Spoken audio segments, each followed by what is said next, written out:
insecure about who you are.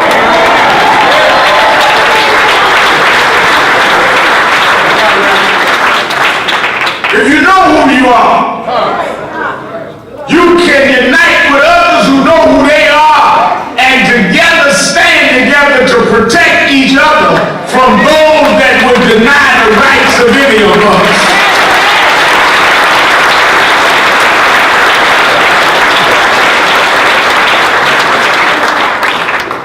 Because everybody, my color ain't my kind.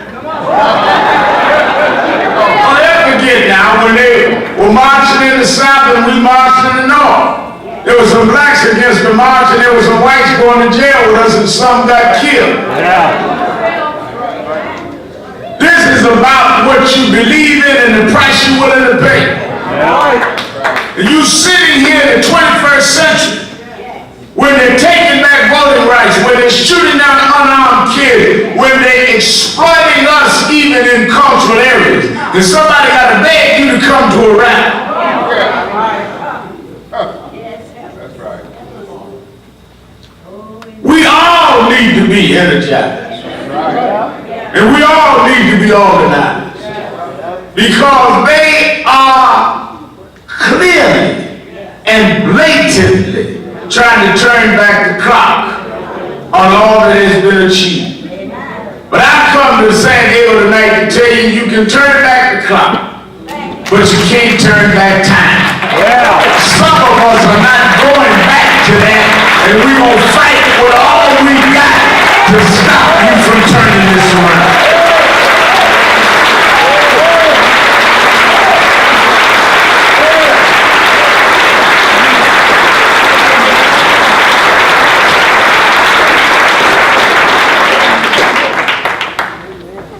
And be proud about it. I got on a plane this afternoon in New York, headed here. And Bishop there, I sit up on first class, guy come by. People speak, I speak. Guy come by me, I guess he thought he was being sarcastic. He said, Reverend Al, you sit up in first class? I said, yep. I don't sit in the back of nothing in honor of Rosa Parks.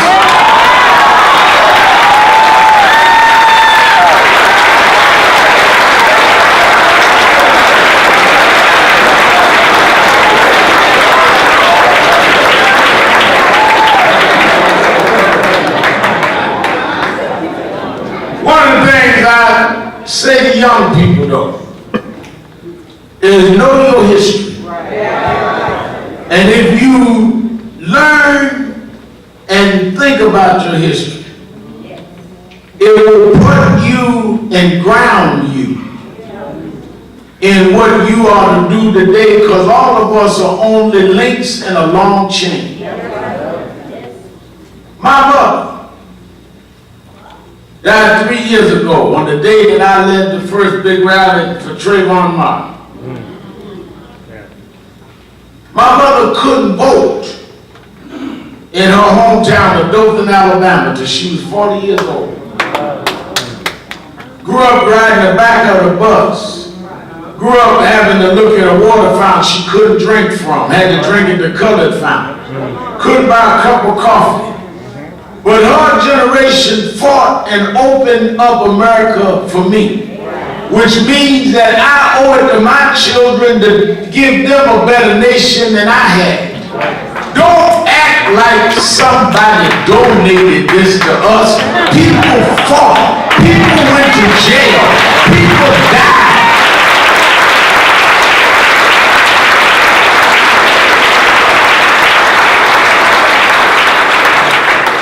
I tell it all the time, Shane. I was talking one night at a college and a black conservative was on the program with me. And he said, Reverend Al, I don't agree with all this marching and protesting you do.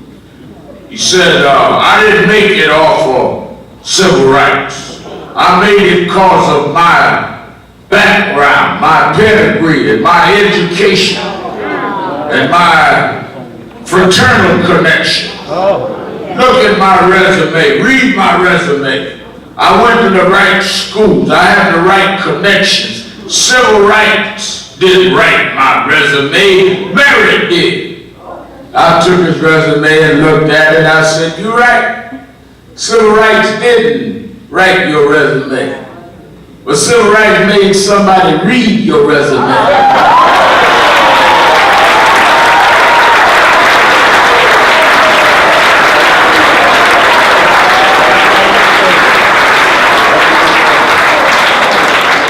You ain't the first smart Negro in America.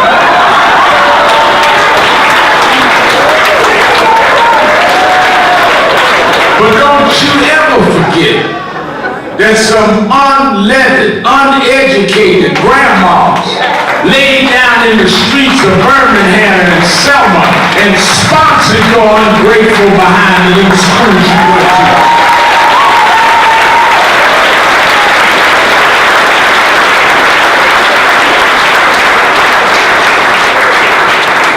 You sit here and get positions now, and get political titles now, and get corporate titles now, and get your little house outside of the hood now, and you act like you got there by yourself, and you turn your back on the community you come from, and don't realize that had people not fought, you wouldn't be where you are, and we fought to put you there so you'd help lift the rest of them.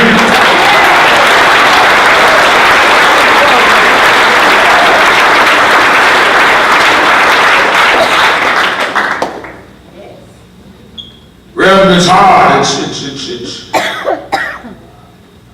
dangerous climb.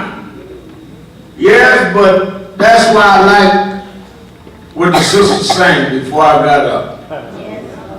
The reason that spiritual people leave this struggle is because, Doug, you got to have people that believe in a higher power that'll fight the powers here.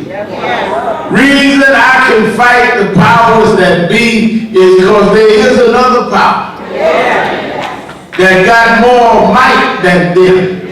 And if you're right, he'll fight your battle. I'm one of these folks that get up early in the morning and I like to watch sunrise.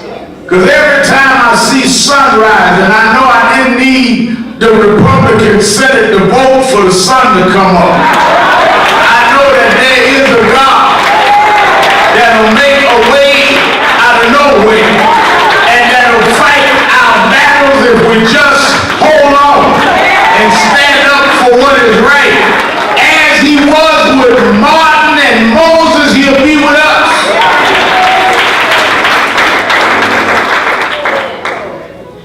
What you must understand is we're not fighting Republican or Democrat. We're fighting against wickedness. We battle not against flesh and blood, but principalities and wickedness in high places. It's wicked to work people and not give them a livable wage. It's wicked to look at movies and exclude them from the Academy Award. It's wicked to take people right to vote and try to block them from voting. It's wicked to put children in public schools and defund the schools where they can't get the education they need. It's wicked to put people in housing that you won't service the housing and run them out with high rent. Wicked to take land you didn't make and use it like it's your own. We're fighting the wicked, and we're going to fight until the wicked cease from trouble.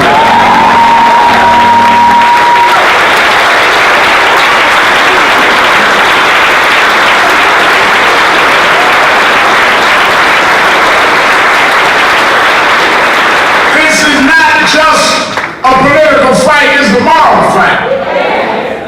It's a spiritual fight. It's a fight for those that believe in what's right. And I come to encourage you, if it's right, stand up. They gonna scandalize you, but stand up anyhow.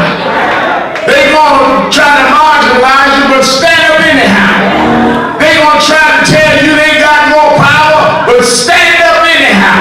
Because if we stand up, God will hold us up. I serve a God that'll make a way out of no way. I serve a God that'll take ex-slaves and make them the president of the United States. I serve a God that says if you make one step, I'll make two. Stand up, labor. Stand up, black man. Stand up, Latino man. Stand up, LGBT.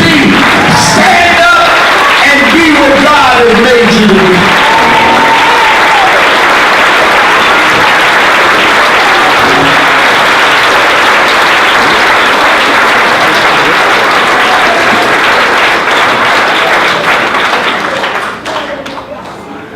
Now saying closing, I believe for you that are church folk, because he keep messing with his organ like I'm gonna preach.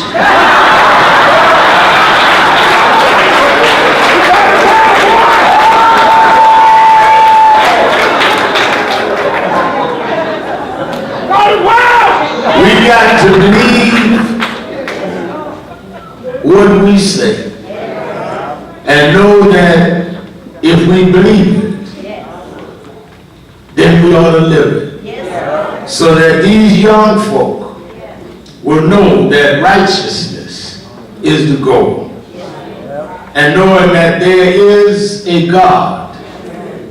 But God expects us to show our faith. It ain't enough to say you believe it, you got to demonstrate it. We love to sing God bless America, but we need to bless God. And we need to show worthy of his blessing. So as we come tonight and as we stand, let's keep fighting. And let's keep standing. And let's break down the barriers between us that divide us and unite on a cause of equal justice for everybody. It's unimaginable in 2016 that we've got to fight for a livable wage. It's unimaginable that you got people talking about building a wall in Mexico and you can't build housing in parts of San Diego.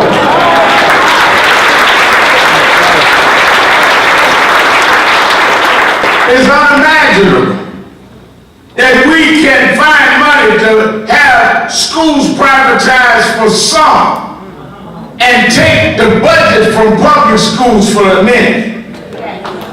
But if we let it happen on our watch, history will judge us bad. Let history say that when they tried to turn back the clock, there was some that stood up and said, no, we're not going back there no more. We're the children of those that paid the price.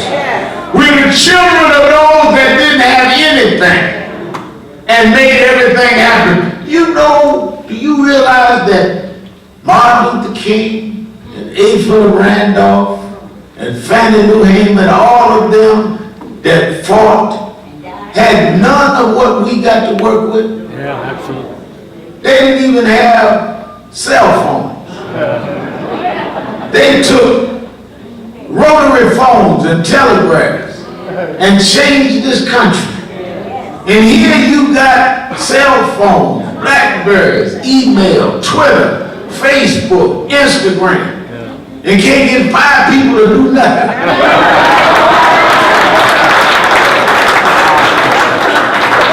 Because we lost our will to organize. We lost our passion to resist. And I'm telling you that history will not be kind to us.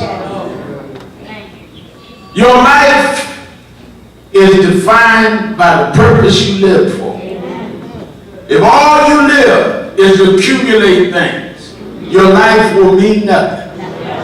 Bishop will tell you the hardest job of a preacher is to preach the funeral of somebody that didn't do anything. They roll the body down the aisle, family sit up on the front row crying and carrying on. And we supposed to get up and hallucinate a life for you never lived.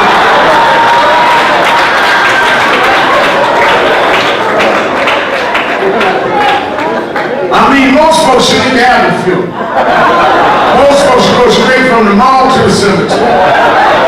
Because you ain't done nothing nobody care about but you.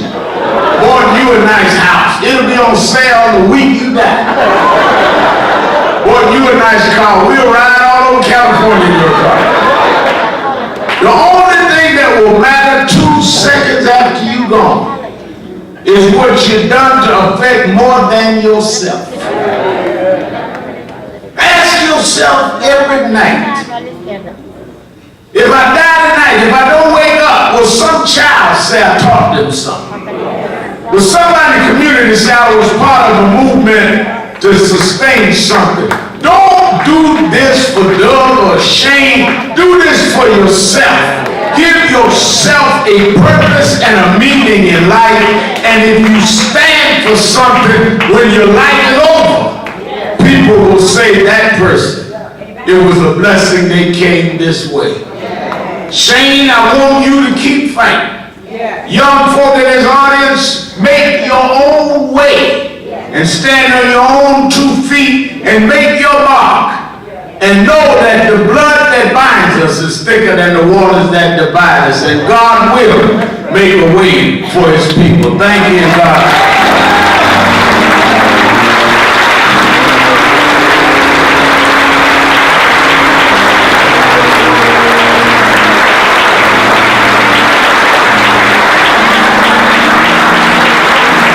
I want Reverend Julius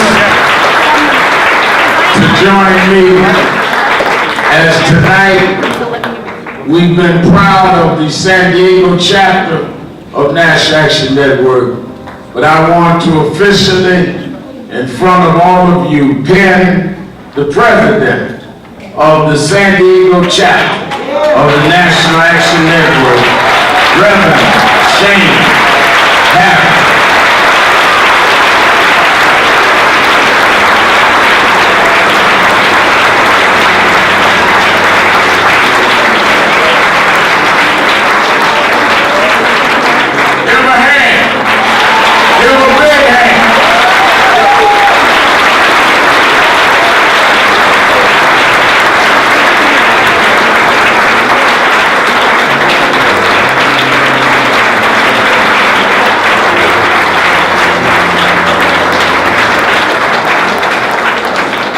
Come on,